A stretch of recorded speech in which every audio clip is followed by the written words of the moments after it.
ಅದೇ ಪ್ರಕಾರವಾಗಿ ಅದೇ 9ನೇ ಅಧ್ಯಾಯದೊಳಗೆ ಮತ್ತೆ 3ನೇ ಶ್ಲೋಕ ಹೇಳ್ತದೆ. ಏನಪ್ಪ ಅಂತ ಕೇಳಿದರೆ, ದೇವಾನುದೇವತೆಗಳು ಅತ್ಯಂತ ಸಂಭ್ರಮದಿಂದ ಸಂತೋಷಗೊಂಡು ದೇವಿಯನ್ನು ಹಿಂಗೆ ಹೊಗಳಾಕತ್ತಾರಲ್ಲ, ನಾವು ಹೊಗಳಿಕೆ ಅಂತೀವಿ ಆಡು ಭಾಷೆಯೊಳಗೆ.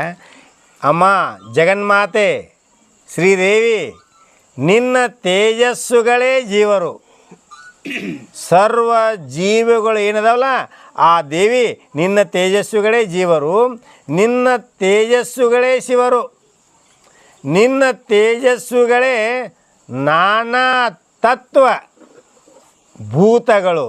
ನಾನಾ ತತ್ವಭೂತಗಳು ಅಂದ್ರೆ ಪೃಥ್ವಿ, ಆಕಾಶ ಮತ್ತು ವಾಯು, ತೇಜ, ಜಲ, ಪೃಥ್ವಿ ಅಂದರೆ ಇವೇನು ಪಂಚಭೂತಗಳದಾವ ಇವು ಸಹಿತ ದೇವಿಯ ಅಧೀನದಲ್ಲಿ ಅದಾವ. ಆ ದೇವಿಯ ಸೂತ್ರದ ಪ್ರಕಾರ ನಡೀತಾವ ಅಂತ ಅರ್ಥ. ಅದಕ್ಕೆ ಹೆಂಗೆ ಹೇಳ್ಯಾರಂದ್ರೆ, ನಿನ್ನ ತೇಜಸ್ವಿಗಳೇ ನಾನಾ ತತ್ವಭೂತಗಳು, ನಿನ್ನ ತೇಜಸ್ಸುಗಳೇ ವ್ಯವಹಾರ. ಈಗ ಏನಾರ ಜಗತ್ತಿನೊಳಗೆ ಒಂದು ಹುಲ್ಲು ಕಡ್ಡಿ ಅಳಿಗಾಡಕತ್ತೈತೆ ಅಂದ್ರೆ, ಏನಾದರೂ ವ್ಯವಹಾರ ನಡೆದೈತೆ ಅಂದ್ರೆ ಆ ದೇವಿಯ ಅನುಗ್ರಹದಿಂದ, ಅವಳ ಸೂತ್ರದಿಂದ ಅಣ್ಣಾಕ ದೇವಾನ ದೇವತೆಗಳು ದೇವಿಗೆ ಹಿಂಗೆ ಹೇಳಕತ್ತಾರು, ನಿನ್ನ ತೇಜಸ್ಸುಗಳೇ ವ್ಯವಹಾರ, ನಿನ್ನ ತೇಜಸ್ಸುಗಳೇ ಚೇತನ, ನಿನ್ನ ತೇಜವೇ ಸರ್ವ. ಅಂತೂ ಇದು ಯಾವುದೂ ಇಲ್ಲ ಅನ್ನುವಂಗಿಲ್ಲ. ಸರ್ವವೆಲ್ಲವೂ ನಮಗೇನು ಗೋಚರಿಸ್ತತಿ, ಏನು ಕಾಣ್ತತಿ, ಅದು ಎಲ್ಲವೂ ದೇವಿ ನಿನ್ನ ತೇಜನ. ಯಾರಂದ್ರೆ ಸತ್ಯ, ಇದು ಸುಳ್ಳಲ್ಲ ಒಂದು ಮತ್ತು ಸತ್ಯವೆಂದುದು ಅಮರಗಣ ಅಂದರೆ ದೇವಾನು ದೇವತೆಗಳು ಹೇಳಿರ್ತಕ್ಕಂಥ ಒಂದು ಏನಪ್ಪ ಅಂತಂದ್ರೆ ಇದು ದೇವಿಯ ನಾಮಸ್ಮರಣೆ. ಆ ಕೃತಜ್ಞತಾ ಭಾವದಿಂದ ಈ ನುಡಿಗಳನ್ನು ದೇವಾನು ದೇವತೆಗಳು ಹೇಳಕತ್ತಾರೆ. ಏನಂತಾರಂದ್ರೆ, ಮತ್ತು ನಾನಾ ಗುಣಗಳು ನೀನೇ ತೋರುವ, ನಾನಾ ಚೇಷ್ಟೆಯು ನೀನೇ. ಈಗೇನು ಕಾಣ್ತತಿ, ಇವೇನು ತೋರ್ತತಿ, ನಾನಾ ಗುಣಗಳು ನೀನೇ ತೋರುವ, ನಾನಾ ಚೇಷ್ಟೆಯು ನೀನೇ. ಒಂಥರ ಚೇಷ್ಟೆ ಮಾಡ್ತಾಳಂತಕ್ಕೆ, ಅದು ಆಕೆ ಅಂತ. ನಾನಾ ಚೇಷ್ಟೆಯು ನೀನೇ, ಕ್ರಿಮಿ ಪಶು ನಾನಾ ಸಂಶಯ ಕೂಡ ನೀನೇ. ನಾನಾ ಸಂಶಯ ನೀನೇ ಮತ್ತು ನಾನಾ ಅರ್ಥಗಳು ಸಹಿತ ನೀನೇ.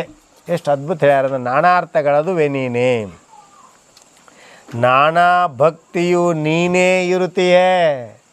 ಅಂದ್ರೆ ಯಾವರೊಬ್ಬ ಭಕ್ತಿ ಮಾಡಾಕತ್ತಾನಂದ್ರೆ ಆ ಭಕ್ತಿ ಮಾಡುವಂಥ ಗುಣ ಅವನಲ್ಲಿ ಬರಬೇಕಾದ್ರೆ ಹಿಂದಿನ ಜನ್ಮದ ಪುಣ್ಯದ ಫಲವಾಗಿ ಆ ದೇವಿನ ಕರುಣೆ ಮಾಡ್ಯಾಳಂತೆ. ಈ ಸಾಧನೆಗೆ ಬಾ, ಈ ಭಕ್ತಿಗೆ ಬಾ ಅಂತಾಳೆ. ಅದಕ್ಕೂ ಆಕೆ ಕಾರಣ ಅಂತ. ಅಂಥ ಬುದ್ಧಿ ಕೊಡಬೇಕಾದ್ರೆ ದೇವಿನೇ ಕಾರಣ ಅಂತ. ನಾನಾ ಭಕ್ತಿಯು ನೀನೇ ಇರುತ್ತೀಯ, ನಾನಾ ಮತಗಳು ನೀನೇ.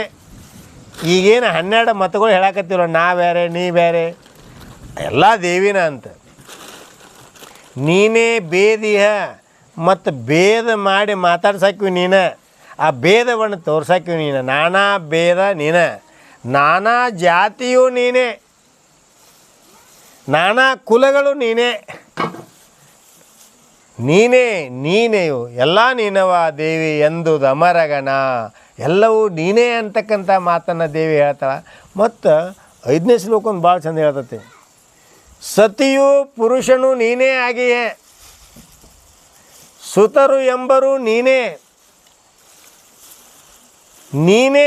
ನೆರದಿಯ ಅತಿ ಬಳಗಗಳು ನೀನೇ. ನೀನು ಮದುವೆಯು ನೀನು, ಮುಂಜಿನು ನೀನೇ, ಸತತ ಮಾಡುವ ಕರ್ಮವು ಕೂಡ ನೀನು, ನತಿ ಬಹಳ ಐಶ್ವರ್ಯ ಕೂಡ ನೀನೇ. ಹಿತ ಆಗುವುದು ನೀನು, ಅಹಿತ ಆಗುವುದು ನೀನು. ಎಷ್ಟು ಚಂದ ಹೇಳ್ಯಾರಂದ್ರೆ ತಾತ್ಪರ್ಯ ಇಷ್ಟೇ. ದೇವಿಯನ್ನು ಬಿಟ್ಟು ಒಂದು ಹುಲ್ಲು ಕಡ್ಡಿನೂ ಸಹಿತ ಆಗಾಡಂಗಿಲ್ಲ ಅಂತ ಅವ್ರು ಯಾರಿಗೂ ಹೇಳಕತ್ತಿಲ್ಲ. ಆ ದೇವಿಯ ನಾಮಸ್ಮರಣೆ ಮಾಡುವಾಗ ಭಕ್ತಿಯಿಂದ ಹಿಂಗೆ ಹೇಳಕತ್ತಾರ ಅವ್ರು ಇಷ್ಟ.